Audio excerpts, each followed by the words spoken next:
النصاحة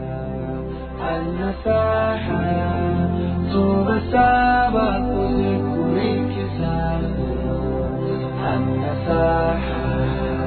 النصاحة tubasaba kuzikurikiza impanuro tugira tubahe n'ingirakamaro kuri twese impanuro tugira tubahe n'ingirakamaro. Igihe kimwe n'umwe yacu Muhammad sallallahu alaihi wasallam hari waje kumugendera amubaza ibibazo ingendanyi zari ngaho.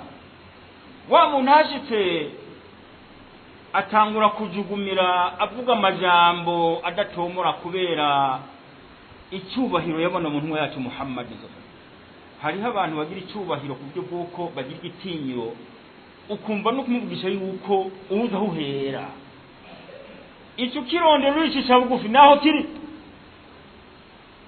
Icyo gihe wa muntu intumwe imubonye ariko avuga adashobora gutomora kubera ubwoba, twumvirize ijambo ryavuzwe n'intumwa yacu Muhammad sallallahu alaihi wasallam.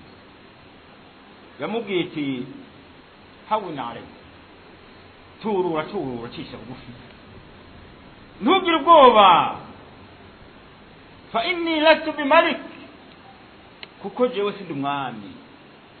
Aha yagombye kumubwira yuko abarondera ubwami ni babandi aho baciye hose bavuga bati nimwuname mu kutwubaha, ni babandi niyo usabye ijambo bati banza upfukame, jewe sindi umwami.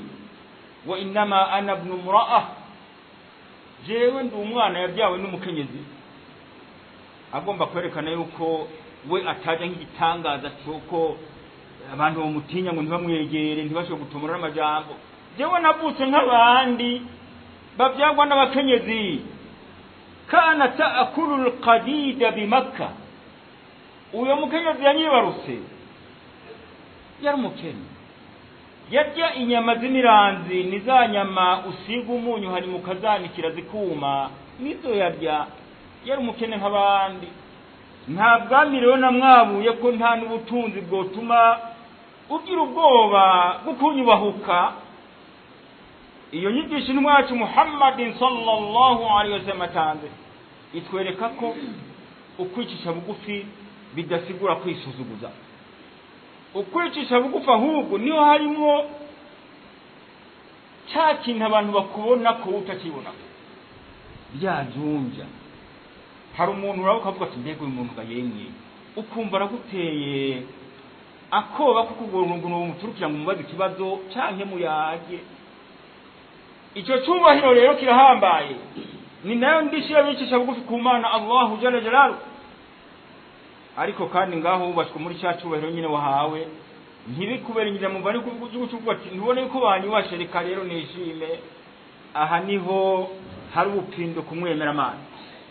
Uko Imana imuhaye ayishimira mu kwicisha bugufi, niho umwemera Mana atandukaniye n'abandi batemera Imana.